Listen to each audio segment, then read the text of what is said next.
क्या आप जानते हैं कि भारत में 12 ऐसे दिव्य स्थान हैं जहां भगवान शिव स्वयं प्रकाश स्तंभ ज्योति के रूप में प्रकट हुए हैं। यह 12 ज्योतिर्लिंग जिनके दर्शन मात्र से जीवन के सभी पाप धुल जाते हैं और मोक्ष का मार्ग खुलता है। आज हम आपको इन ज्योतिर्लिंगों की पूरी कहानी, उनके चमत्कार, पहुंचने का रास्ता और वहां के नियम को बताएंगे। अंत तक जरूर देखें, क्योंकि आखिर में हम आपको एक ऐसा रहस्य बताएंगे जो शायद आपने पहले कभी नहीं सुना होगा। तो सबसे पहला ज्योतिर्लिंग है सोमनाथ ज्योतिर्लिंग, जो गुजरात में स्थित है। यहाँ पर पहुँचने के लिए एयरपोर्ट की दूरी 80 किलोमीटर यानी कि 80 किलोमीटर है और रेलवे स्टेशन सिर्फ 7 किलोमीटर की दूरी पर है। तो सोमनाथ ज्योतिर्लिंग की कथा यह है कि चंद्रदेव यानी कि सोम को दक्ष प्रजापति ने क्षय रोग का श्राप दिया था। तब उन्होंने शिव की तपस्या की और शिव ने प्रसन्न होकर उन्हें आशीर्वाद दिया। इसी स्थान पर शिव यानी सोमनाथ के रूप में शिव प्रकट हुए। यह मंदिर कई बार ध्वस्त और पुनर्निर्मित हुआ, जिसमें महमूद गजनबी का हमला सबसे कुख्यात है। तो दूसरा जो ज्योतिर्लिंग है वो है मल्लिकार्जुन ज्योतिर्लिंग, जो आंध्र प्रदेश में है। यहाँ पहुँचने के लिए एयरपोर्ट की दूरी 213 किलोमीटर है यहाँ से, और रेलवे स्टेशन की दूरी मात्र 85 यानी 85 किलोमीटर की दूरी पर है। मल्लिकार्जुन ज्योतिर्लिंग की कहानी यह है कि भगवान शिव और माता पार्वती ने अपने पुत्र कार्तिकेय से मिलने के लिए यहाँ मल्लिकार्जुन यानी शिव और पार्वती के रूप में निवास किया। इसे दक्षिण का कैलाश कहा जाता है। तीसरा ज्योतिर्लिंग है महाकालेश्वर ज्योतिर्लिंग, जो मध्य प्रदेश में है। यहाँ पर पहुँचने के लिए एयरपोर्ट की दूरी यहाँ से 55 किलोमीटर की दूरी पर है और रेलवे स्टेशन यहाँ से मात्र 2 किलोमीटर की दूरी पर है, जिससे आप आसानी से महाकालेश्वर ज्योतिर्लिंग में आ सकते हैं। महाकालेश्वर ज्योतिर्लिंग की कथा यह है कि एक बार राक्षस दूषण ने उज्जैन पर आतंक मचाया। तब एक बालक शिव के भक्त की प्रार्थना पर शिव जमीन से प्रकट हुए और राक्षस का वध किया। यह एकमात्र दक्षिण मुखी ज्योतिर्लिंग है। चौथा ज्योतिर्लिंग है ओमकारेश्वर ज्योतिर्लिंग, जो मध्य प्रदेश में स्थित है।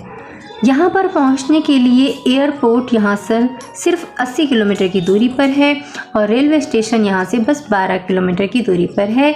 आप आसानी से रेलवे स्टेशन पे आकर या एयरपोर्ट से यहाँ पर पहुँच सकते हैं। तो ओमकारेश्वर ज्योतिर्लिंग की कथा यह है कि यहाँ नर्मदा नदी ने स्वतः ओम का आकार बनाया, जिससे इसका नाम ओमकारेश्वर पड़ा। यहाँ 2 लिंग हैं, ओमकारेश्वर और अमलेश्वर, जो शिव के 2 रूप माने जाते हैं। 5वां ज्योतिर्लिंग केदारनाथ ज्योतिर्लिंग है, जो उत्तराखंड में है। तो यहाँ पर पहुँचने के लिए एयरपोर्ट की दूरी यहाँ से बस 239 किलोमीटर है और रेलवे स्टेशन यहाँ से मात्र 210 किलोमीटर की दूरी पर है। केदारनाथ ज्योतिर्लिंग की कथा है कि महाभारत के बाद पांडवों ने यहाँ शिव की तपस्या की, लेकिन शिव ने बैल का रूप धारण कर लिया। जब भीम ने उनकी पूंछ पकड़ी तब शिव प्रकट हुए और उन्हें मोक्ष का आशीर्वाद दिया। छठा ज्योतिर्लिंग है भीम शंकर ज्योतिर्लिंग, जो महाराष्ट्र में है। यहाँ पर पहुँचने के लिए एयरपोर्ट की दूरी यहाँ से मात्र 110 किलोमीटर की दूरी पर और रेलवे स्टेशन यहाँ से मात्र 168 किलोमीटर की दूरी पर है।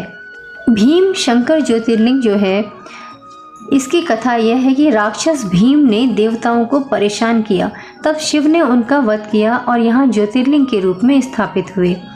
7वां पवित्र ज्योतिर्लिंग है काशी विश्वनाथ ज्योतिर्लिंग, जो उत्तर प्रदेश में है। यहाँ पर पहुँचने के लिए एयरपोर्ट का मार्ग यहाँ से मात्र 25 किलोमीटर की दूरी पर है और रेलवे स्टेशन यहाँ से मात्र 5 किलोमीटर की दूरी पर है। काशी को शिव की नगरी माना जाता है। यहाँ मृत्यु होने पर मोक्ष मिलता है। शिव ने यहाँ विश्वनाथ के रूप में निवास किया। त्र्यंबकेश्वर ज्योतिर्लिंग, यह है 8वां ज्योतिर्लिंग। यहाँ पहुँचने के लिए एयरपोर्ट का रास्ता यहाँ से मात्र 40 किलोमीटर की दूरी पर है और रेलवे स्टेशन यहाँ से मात्र 30 किलोमीटर की दूरी पर है। जो त्र्यंबकेश्वर ज्योतिर्लिंग है, जो महाराष्ट्र में स्थित है, यहाँ की कथा यह है कि गौतम ऋषि ने शिव की तपस्या करके गोदावरी नदी को प्रकट किया। शिव यहाँ त्रिदेव यानी ब्रह्मा, विष्णु, महेश के रूप में प्रकट हुए। 9वां ज्योतिर्लिंग है वैद्यनाथ ज्योतिर्लिंग, जो झारखंड में स्थित है। यहाँ पर एयरपोर्ट की दूरी इस स्थान से मात्र 250 किलोमीटर की दूरी है और रेलवे स्टेशन यहाँ से मात्र 15 किलोमीटर की दूरी पर है। तो रावण ने शिव से लंका ले जाने के लिए कैलाश उठाया, लेकिन शिव ने उसे यहाँ स्थापित कर दिया। इसे कामना लिंग भी कहते हैं। 10वां ज्योतिर्लिंग है नागेश्वर ज्योतिर्लिंग, जो गुजरात में स्थित है। यहाँ पर पहुँचने का तरीका क्या है कि यहाँ से एयरपोर्ट मात्र 145 किलोमीटर की दूरी पर है और रेलवे स्टेशन यहाँ से 20 किलोमीटर की दूरी पर है। तो नागेश्वर ज्योतिर्लिंग जो गुजरात में है, इसकी कथा यह है कि एक व्यापारी दारुक और उसकी पत्नी ने शिव की भक्ति की, तब शिव ने उन्हें राक्षसों से बचाया और यहाँ ज्योतिर्लिंग स्थापित हुआ। 11वां ज्योतिर्लिंग जो है वो रामेश्वरम ज्योतिर्लिंग है, जो तमिलनाडु में स्थित है।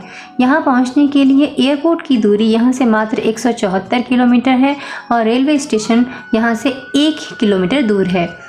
तो यहाँ रामेश्वरम ज्योतिर्लिंग जो तमिलनाडु में स्थित है, उसकी कथा यह है कि राम ने लंका विजय के बाद यहाँ शिवलिंग की स्थापना की।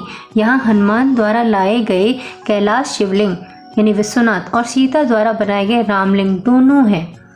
12वां और अंतिम ज्योतिर्लिंग है घृष्णेश्वर ज्योतिर्लिंग, जो महाराष्ट्र में है। यहाँ पर पहुँचने के लिए आपको एयरपोर्ट की दूरी यहाँ से बस 30 किलोमीटर की दूरी है और रेलवे स्टेशन यहाँ से मात्र 35 किलोमीटर की दूरी पर स्थित है। यानी बहुत आसानी से बहुत कम टाइम पे आप घृष्णेश्वर ज्योतिर्लिंग पहुँच सकते हैं। तो यहाँ पर कथा शॉर्ट में यह है कि एक गरीब ब्राह्मण की पत्नी घुस्मा ने शिव की भक्ति करके पुत्र प्राप्त किया। शिव प्रसन्न होकर यहाँ प्रकट हुए।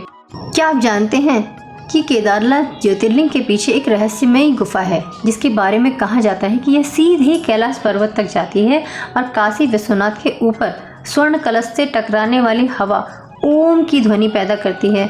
अगर आपको यह जानकारी अच्छी लगी तो वीडियो को लाइक करें, शेयर करें और चैनल को सब्सक्राइब जरूर करें। कमेंट में बताएं कि आप किस ज्योतिर्लिंग के दर्शन करना चाहते हैं और किस ज्योतिर्लिंग के दर्शन आपने अभी तक किए हैं।